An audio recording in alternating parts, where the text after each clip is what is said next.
Picture this. It's a freezing December night in Kansas. A young woman, naked and bleeding from a gunshot wound to her head, walks barefoot through the snow for over a mile.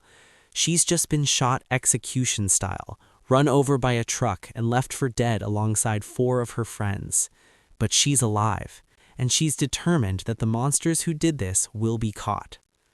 This is not the beginning of a horror movie. This is real. This happened in Wichita, Kansas in December 2000. What you're about to hear is one of the most brutal crime sprees in American history, a story so disturbing that it changed an entire city overnight.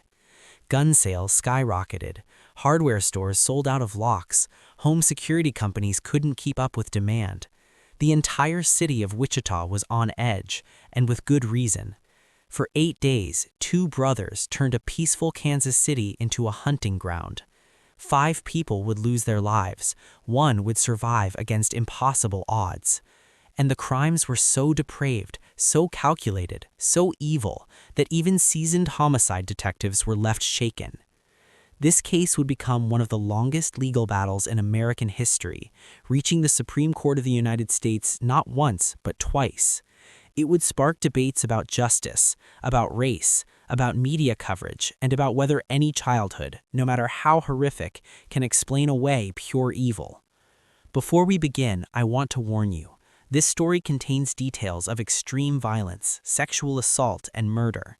It is not for the faint of heart, but it is a story that must be told, to remember the victims, to honor the survivors' courage, and to understand how such evil can walk among us.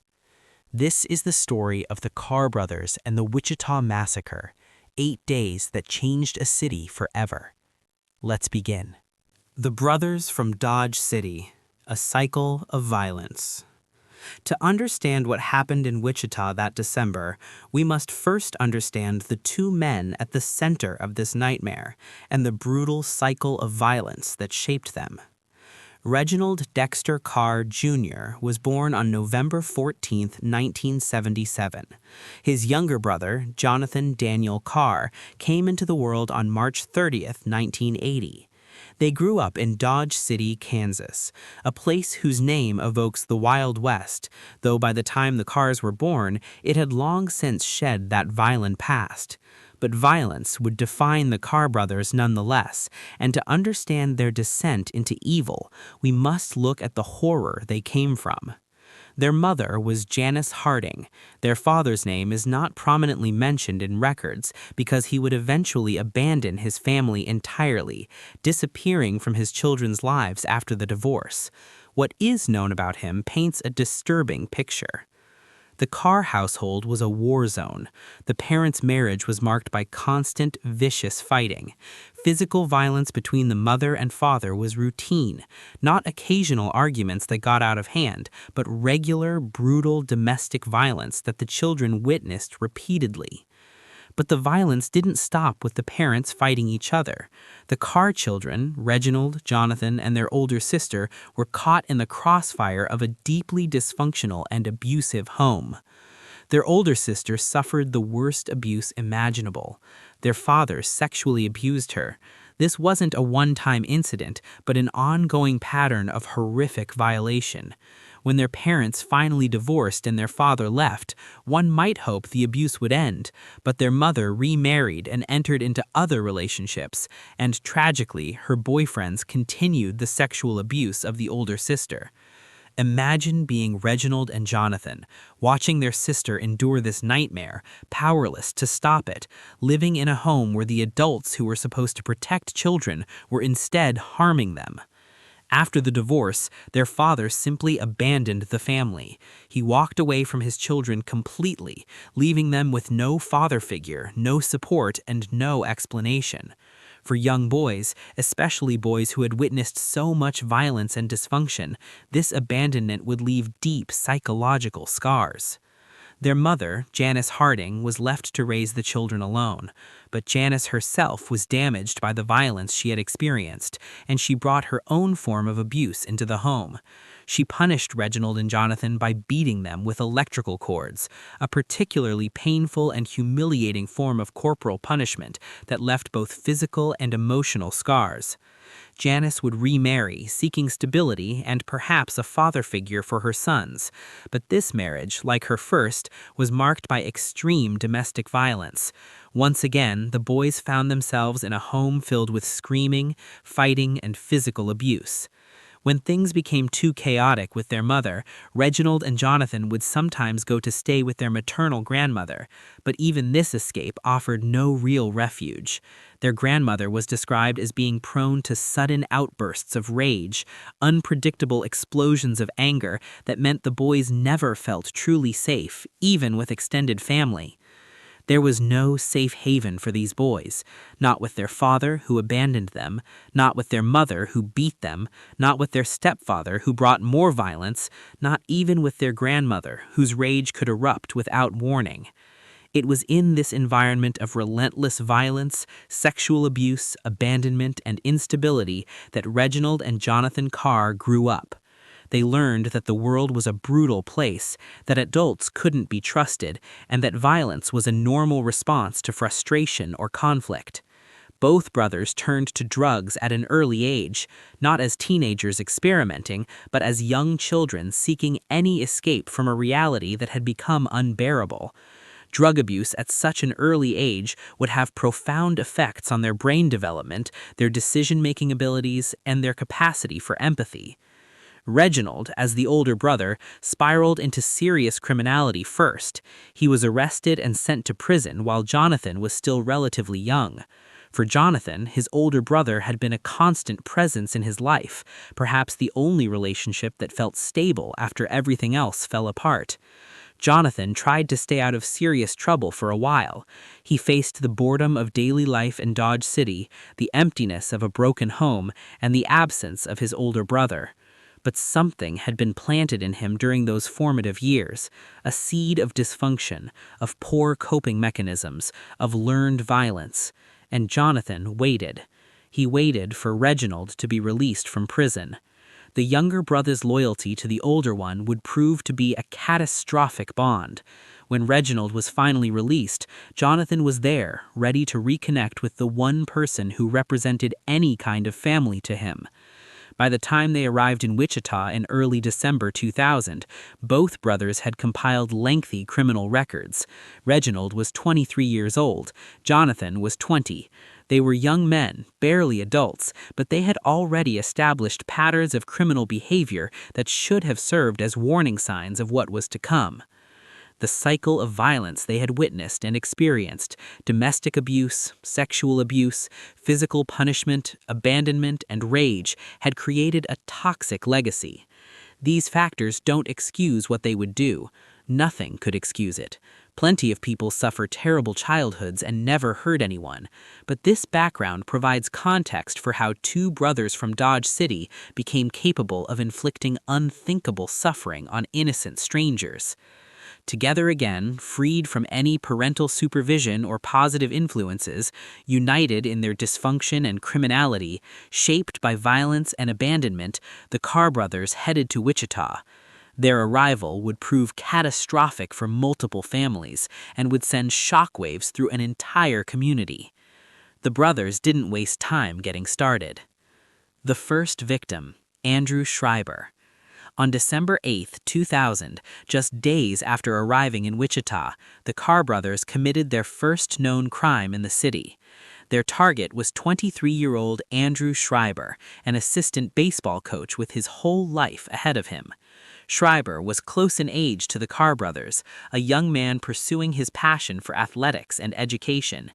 The brothers robbed Schreiber, and during the commission of this robbery, they wounded him. The details of this attack were frightening enough, but at the time, no one could have known that this was just the beginning. Schreiber survived, but he had encountered something malevolent, two young men who showed a callous disregard for human life and suffering. He would later play a crucial role in identifying his attackers, though the memory of that December night would surely haunt him forever. The Carr brothers had crossed a line. They had committed armed robbery and assault, but they weren't finished. not even close. In fact, they were just getting started. Walenta, a life cut short. 3 days passed. December 11th, 2010 dawned like any other winter day in Wichita. For 55-year-old Walenta, it seemed like it would be an ordinary day. Walenta was a cellist and a librarian, a woman who had dedicated her life to the arts and to knowledge. She was the kind of person who enriches a community simply by being part of it. Her contributions to Wichita's cultural life were quiet but meaningful. That day, Anne encountered the Carr brothers. What should have been a routine interaction, perhaps a robbery where compliance would ensure survival, turned into something far more sinister. When Anne tried to escape from the Carrs in her car, they opened fire. 3 shots rang out. All 3 bullets found their target, striking Anne multiple times. But Walenta was a fighter. Despite her catastrophic injuries, she survived the initial attack. She was rushed to the hospital, where doctors worked desperately to save her life. The injuries Anne sustained were devastating. The bullets had done terrible damage, leaving her paralyzed. For weeks, she clung to life, fighting with everything she had. Her family maintained vigil at her bedside, hoping for a miracle. But on January 2nd, 2001, 22 days after she was shot, and nearly a month into the new year she would never truly experience, Walenta died. The cause of death was a pulmonary embolism, a blood clot that traveled to her lungs. This fatal clot was a direct result of the injuries inflicted by the Carr brothers. Walenta became the first murder victim in what would soon be recognized as a systematic crime spree. But her death came after the most horrific night in the brothers' rampage, a night that would come to define the entire case. Act 4, December 14th. The night everything changed, 1200 to 1600. December 14th, 2000 is a date that lives in infamy in Wichita, Kansas. What happened that night is almost too horrific to recount, yet it must be told so that the victims are remembered and the nature of evil is understood. The Carr brothers, emboldened by their previous crimes and apparently unsatisfied with mere robbery and assault, set their sights on a new target. They drove through a residential neighborhood in Wichita until they spotted a house at 12727 East Birchwood Drive. The house was chosen completely at random. The people inside had done nothing to attract the brothers' attention. They had no connection to the Carrs, no previous encounters, no disputes or disagreements. They were simply in the wrong place at the wrong time, though in this case, wrong place meant their own home, where they should have been safe. Inside the house that night were 5 young people, friends and couples enjoying time together in what should have been the safety and comfort of a private residence. Brad Heika was a director of finance with a local financial services company, a young professional building a successful career. Heather Muller was a local preschool teacher who spent her days nurturing young children and helping them learn and grow. Aaron Sander was a former financial analyst who had made a remarkable life change. He was studying to become a priest, answering what he felt was a higher calling. Jason Beaufort was a local high school teacher, shaping young minds and serving his community through education. And there was a young woman identified in court documents only as Holly G. She too was a teacher, dedicated to education and helping others. These were good people, productive members of society, people who contributed positively to their community, people with families who loved them, friends who cherished them, and futures full of promise. The Carr brothers broke into the house, and what followed was a descent into depravity that shocked even hardened law enforcement officers. A night of unspeakable horror. What the Carr brothers did to their 5 captives over the next several hours represents some of the most depraved criminal conduct in modern American history. The brothers first searched the house for valuables, taking anything they deemed worth stealing. During this search, they made a discovery that adds a particularly cruel dimension to this story. Jason Beaufort had been planning to propose to Holly. He had purchased an engagement ring and hidden it in what he thought was a clever place, a popcorn box. He was waiting for the right moment to ask the woman he loved to spend the rest of her life with him. Instead, the Carrs found the ring first. Holly discovered Jason's plans in the worst possible way, through the jeers and taunts of the men who were terrorizing them. After ransacking the house, the Carrs forced all 5 victims to strip naked. They then bound them, rendering them helpless and vulnerable. What came next can only be described as torture. The Carr brothers, showing a complete absence of human empathy or decency, repeatedly raped the 2 women. But their depravity didn't stop there. They forced the men to engage in sexual acts with the women, and forced the women to perform sexual acts with each other, all while the brothers watched and laughed. The psychological torture of these forced acts, the humiliation and degradation inflicted on people who cared about each other, adds another layer of cruelty to crimes that were already almost incomprehensibly evil. But the night was far from over. The Carr brothers decided they needed more money than what they had stolen from the house. They forced their victims into Jason Befort's truck and drove them around Wichita to various ATMs, forcing each victim to withdraw money from their bank accounts. Can you imagine the terror? Naked, bound, violated, these 5 people were paraded through the city at night, forced to drain their own bank accounts to further enrich the men who had already taken everything from them. After emptying the victims' bank accounts, the Carrs drove the truck to a location on the outskirts of Wichita, the Schreiber soccer complex, closed for the winter and dark in the December night. This is where they planned to eliminate the witnesses to their crimes. Execution at the soccer field. At the closed soccer complex in the freezing Kansas night, the Carr brothers prepared to commit mass murder. They lined up their 5 victims. These young people, Brad, Heather, Aaron, Jason, and Holly, stood or knelt in the cold, naked and terrified, surely knowing what was about to happen. The Carrs positioned themselves behind their victims and opened fire. One by one, they shot all 5 people execution style in the back of the head. The shots rang out in the December darkness. 5 young people with bright futures, with families and friends and dreams and plans, fell to the frozen ground. But the Carr brothers weren't finished. In an act of casual cruelty that speaks to their utter depravity, they climbed back into Jason Befort's truck and drove it over the bodies of their victims. They wanted to make sure the job was done, crushing any remaining life out of the people they had just shot.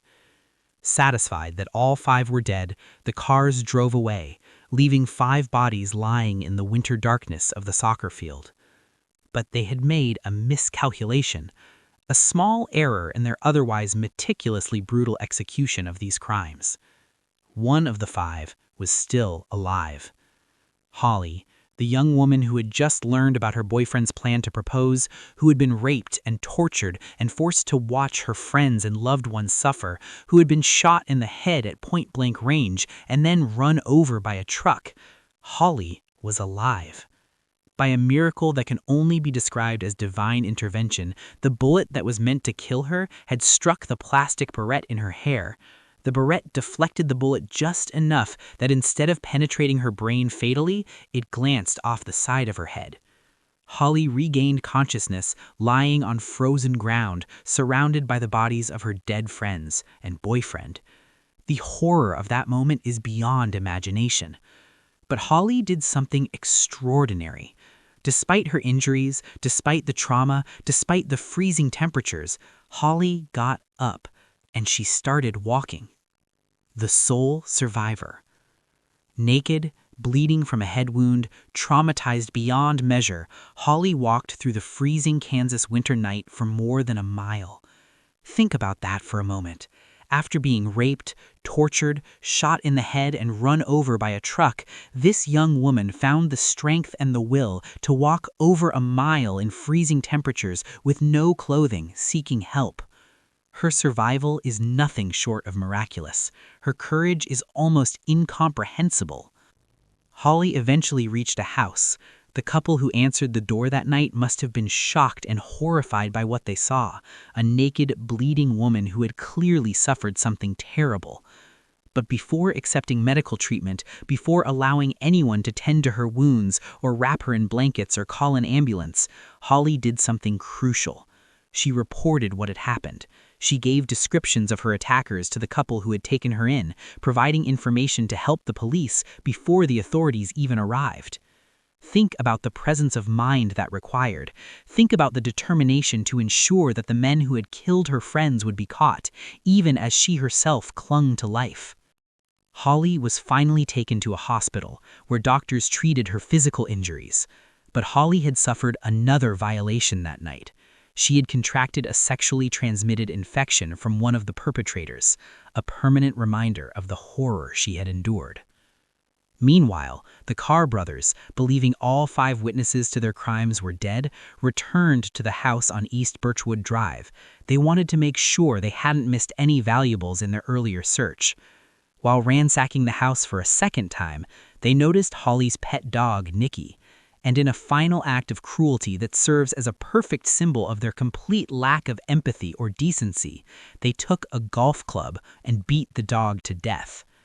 Even an innocent animal was not spared their violence. Capture and Justice, Part 1. The Carr brothers' freedom lasted less than 24 hours after the massacre at the soccer field. Police in Wichita moved quickly once Holly's report came in. They now knew they were looking for 2 black men who had committed a series of violent crimes culminating in mass murder. They had descriptions, they had details, and they had 2 surviving witnesses who could identify the perpetrators. Andrew Schreiber, the assistant baseball coach robbed and wounded on December 8th, was able to identify Reginald Carr. Anne Walenta, though dying in her hospital bed from the wounds inflicted on December 11th, also identified Reginald before succumbing to her wounds. And Holly, the miraculous survivor of the December 14th massacre, could identify both brothers. The police captured the Carr brothers the next day. These 2 young men who had terrorized an entire city for 8 days were finally in custody. The evidence against them was overwhelming. Multiple surviving witnesses, physical evidence from multiple crime scenes, stolen property in their possession, the victim's truck, financial records showing ATM withdrawals from the victim's bank accounts. But the real key to the prosecution's case would be Holly's testimony. The Sedgwick County District Attorney stated that the motive appeared to be robbery. The brothers were stealing to get money, and they were willing to kill to eliminate witnesses and to satisfy their own depraved desires for power and control. When the case went to trial, Holly took the stand and testified about the horrors of December 14th. Her testimony was detailed, precise, and devastating. She walked the jury through every terrible moment of that night, forcing them to confront the full scope of the brothers' depravity. With Holly's testimony and the mountain of other evidence, the brothers were convicted on nearly all 113 counts against them. Think about that number, 113 separate criminal counts. The charges included kidnapping, robbery, rape, 4 counts of capital murder for the deaths of Brad Heike, Heather Muller, Aaron Sander, and Jason Beaufort, and 1 count of first-degree murder for the death of Anne Walenta. Reginald Carr was convicted on 50 counts. Jonathan Carr was convicted on 43 counts. Both brothers were sentenced to death for the capital murders. In addition, they received life sentences in prison, with minimum terms of several decades before they would even be eligible for parole. Justice, it seemed, had been served. The Carr brothers would pay the ultimate price for their crimes. But this was just the beginning of a that would last for years and would ultimately reach the Supreme Court of the United States. Twice. Act 9. The Death Penalty Debate. The Carr brothers were sent to El Dorado Correctional Facility in November 2002, where they joined other inmates on death row. Their time in prison has not been without incident. As of 2014, Reginald had accumulated 11 disciplinary violations, while Jonathan had racked up 23. Even in prison, surrounded by other convicted criminals, the Carr brothers continued to demonstrate their inability or unwillingness to follow rules or show respect for authority. But while the brothers adjusted to life on death row, their cases were working their way through the appeals process, a process that would prove to be lengthy, complex, and ultimately historic. In 2004, just 2 years after the Carrs were sentenced to death, the Kansas Supreme Court dropped a bombshell. The court overturned the state's entire death penalty law, effectively invalidating the death sentences of everyone on Kansas's death row, including the Carr brothers. The Kansas Attorney General immediately appealed this ruling to the United States Supreme Court. The case raised fundamental questions about capital punishment and states' rights to determine their own criminal justice policies. The U.S. Supreme Court heard the case and ultimately upheld the constitutionality of Kansas's death penalty law. The Carrs and other condemned inmates were returned to death row. Justice had been preserved, or so it seemed. But the legal battles were far from over. Round 2, the separation issue. On July 25, 2014, the Kansas Supreme Court announced another stunning decision. Once again, they had overturned the Carr brothers' death sentences. This time, the issue was more technical, but no less significant. The court ruled that the trial judge had failed to adequately separate the penalty proceedings for each defendant. In other words, Reginald and Jonathan Carr had been sentenced together in a joint proceeding when they should have been sentenced separately. Why does this matter? The court explained that differentiation in the moral culpability of two defendants can cause a jury to show mercy to one while refusing to show mercy to the other. In a joint sentencing, a jury might be unable to properly consider each brother's individual circumstances and level of responsibility. The Kansas Supreme Court's ruling was comprehensive. 6 justices formed the majority opinion. They noted that jury instructions on sex crime-based capital murder charges were fatally erroneous, and that 3 of the multiple homicide capital murder charges were duplicative. However, the court did uphold most of the convictions against each brother. The crimes were not in dispute. The legal technicalities were. Even if the death penalties were not reinstated, each brother was already sentenced to serve at least 70 to 80 years in prison before becoming eligible for parole. Still, for the families of the victims, this ruling was devastating. Once again, it appeared that legal technicalities might prevent the full measure of justice from being served.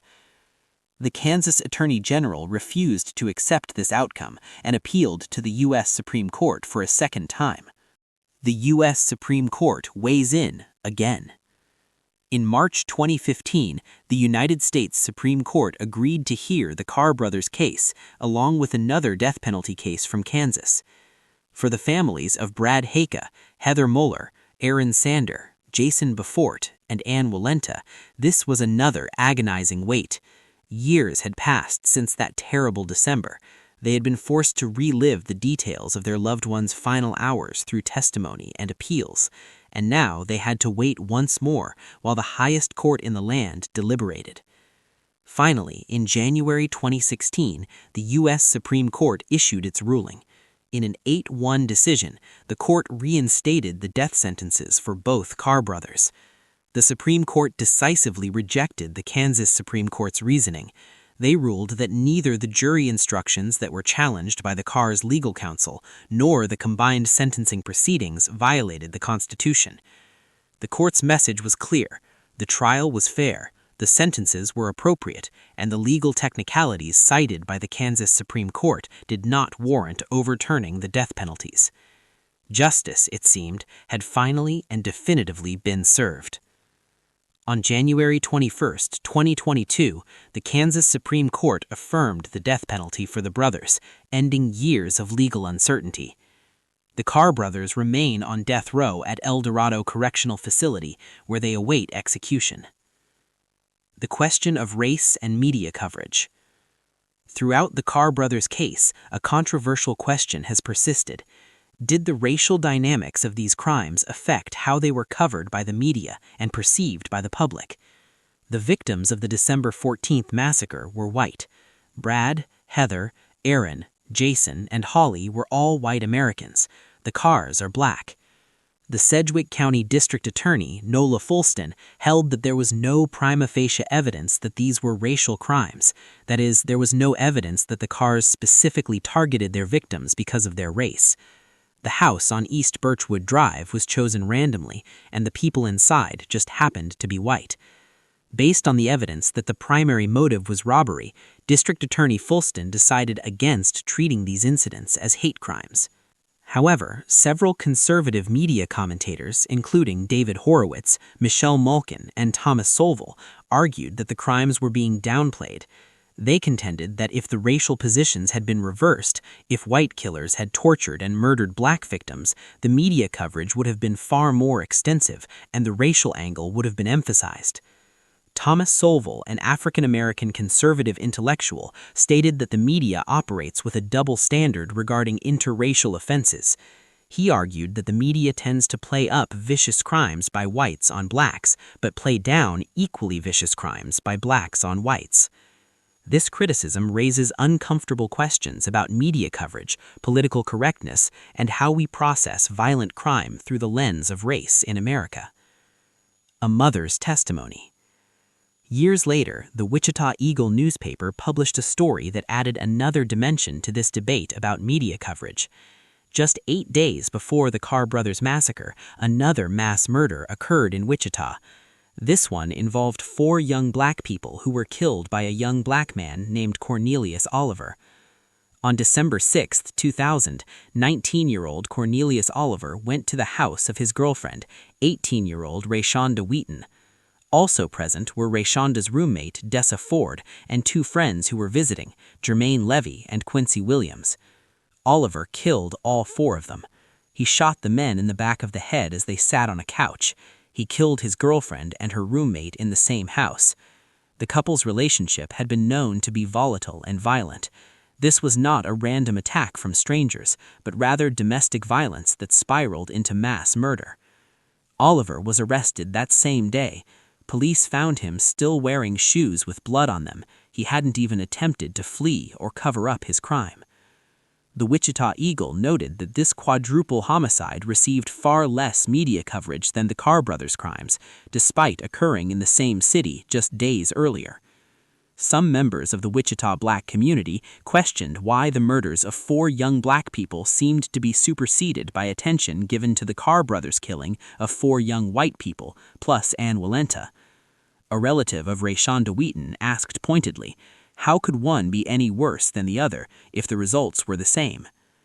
The newspaper and others who analyzed the coverage noted several key differences in the cases that might explain the disparity in media attention. First, the Oliver murders, while tragic, involved a domestic relationship gone wrong. Oliver had a personal relationship with at least one of his victims. The Carr brothers, by contrast, chose their victims completely at random, making every resident of Wichita potentially vulnerable. Second, the Carr brothers' crimes included not just murder, but systematic torture, rape, and degradation over many hours. There was no prolonged torture or sexual component in the Oliver case. Third, the Carr brothers' crime spree lasted 8 days and claimed 5 lives across multiple incidents, creating sustained terror in the community. Finally, the sheer depravity and cruelty of what the Carr brothers did, the rapes, the forced sexual acts, the execution-style killings, driving over the bodies, beating the dog to death, captured public attention in a way that sadly a domestic violence murder-suicide does not. Cornelius Oliver was convicted of the 4 murders and is serving a life sentence in prison with no possibility of parole before the year 2140. But there was one more voice that would speak to the question of the Carr brothers' background and their crimes, the voice of the woman who had raised them. At their son's trial, Janice Harding took the stand. It was a moment of profound emotion and complexity.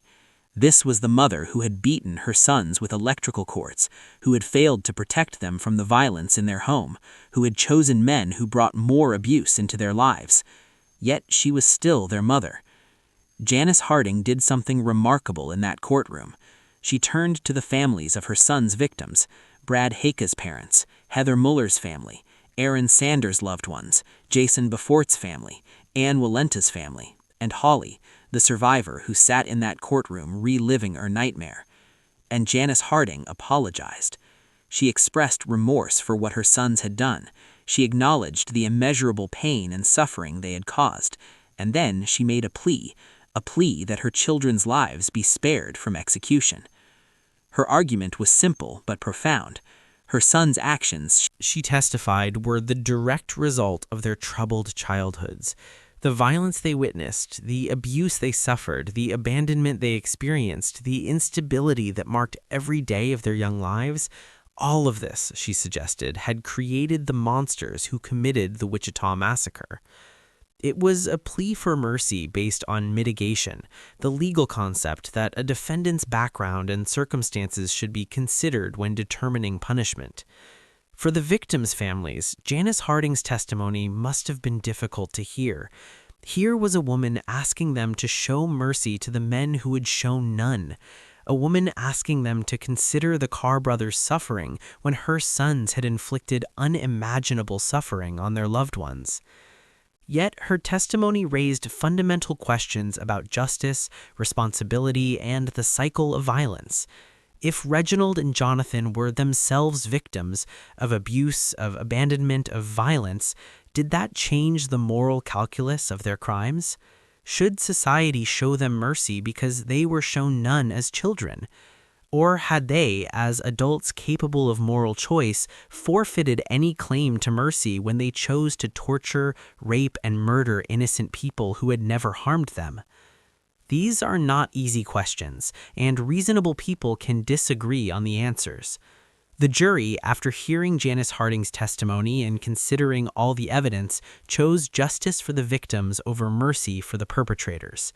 But Janice Harding's testimony serves as a reminder that behind every crime, no matter how heinous, there are often complex human stories of tragedy, failure, and broken systems that failed to intervene before it was too late. Legacy and reflection. The Wichita Massacre left scars on an entire community that remain visible more than 2 decades later. The immediate impact was measurable in concrete ways. Gun sales in Wichita increased dramatically in the weeks following the crimes. Hardware stores sold out of locks and security devices. Home security system companies were overwhelmed with requests for installations. People who had never felt the need to lock their doors began doing so. Families who had felt safe in their neighborhoods suddenly felt vulnerable. The random nature of the attack on East Birchwood Drive, that the Carr brothers simply picked a house at random, meant that every home in Wichita could have been the target.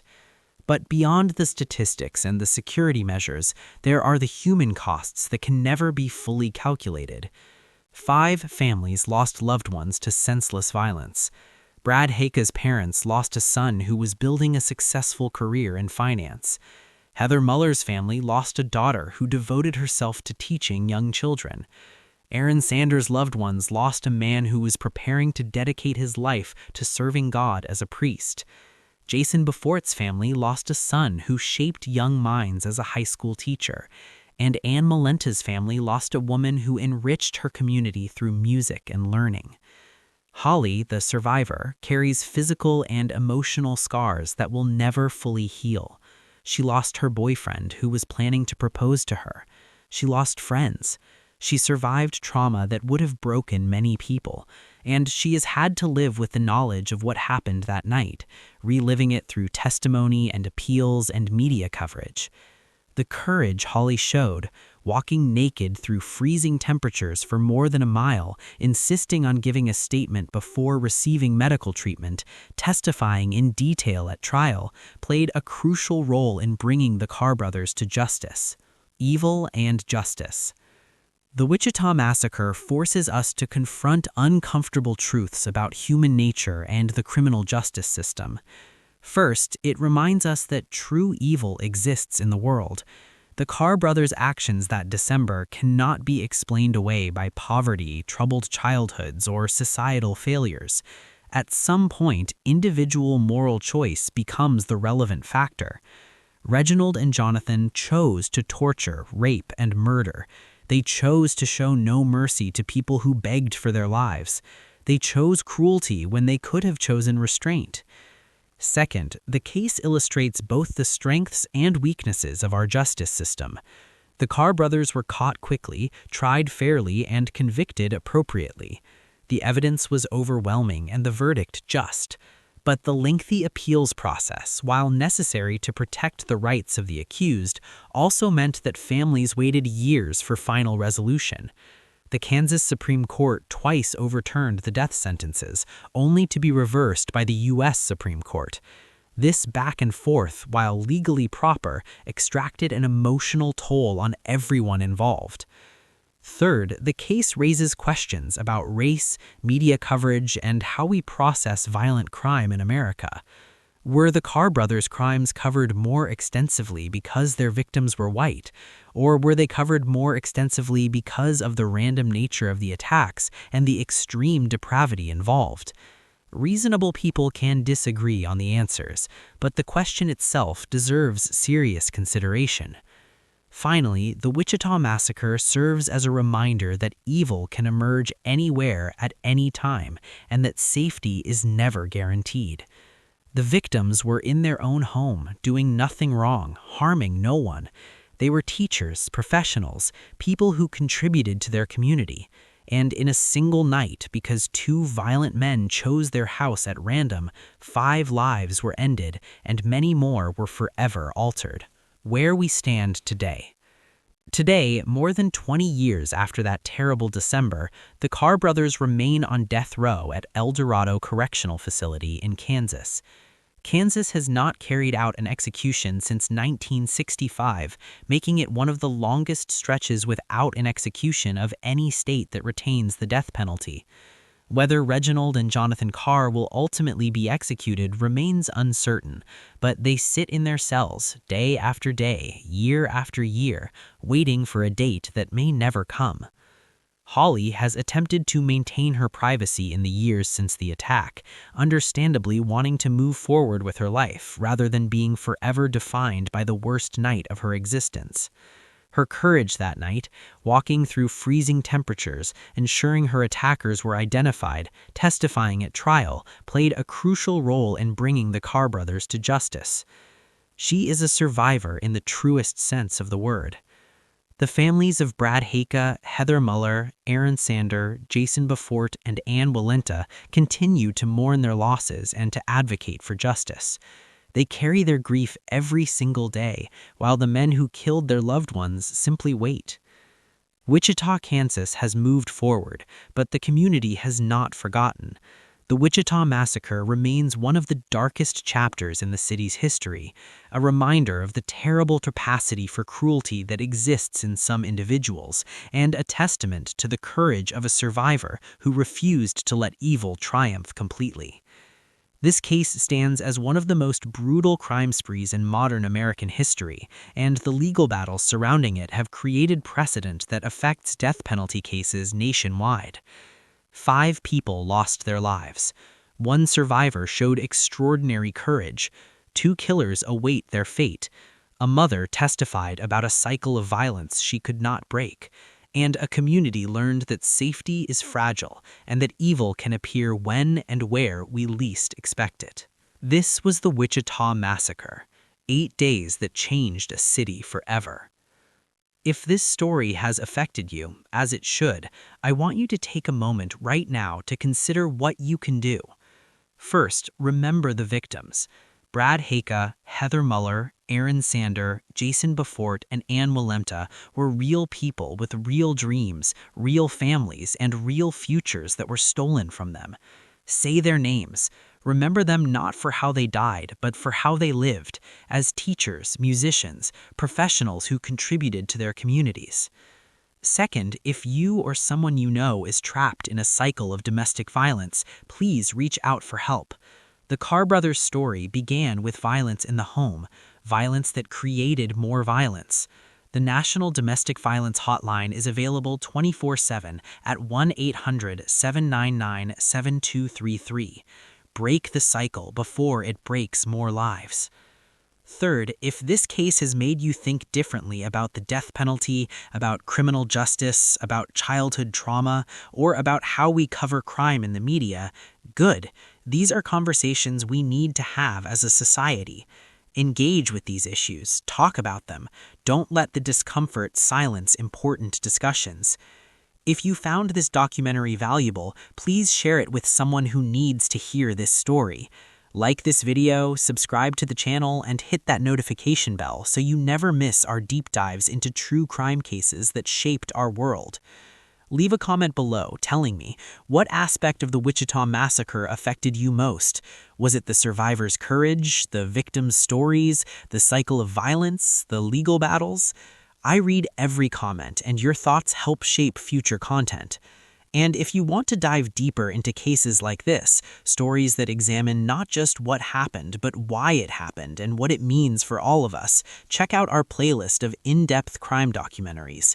Each one is thoroughly researched and respectfully told, honoring victims while seeking to understand the darkest aspects of human nature. Remember, evil exists, but so does courage. Violence is real, but so is justice. Darkness is powerful, but it can never fully extinguish the light of human resilience and the pursuit of truth. Thank you for watching, for listening, and for remembering. Until next time, stay safe, stay vigilant, and never stop seeking justice for those who can no longer seek it for themselves. May the victims rest in peace, and may their memories serve as a reminder of the preciousness of life and the importance of justice.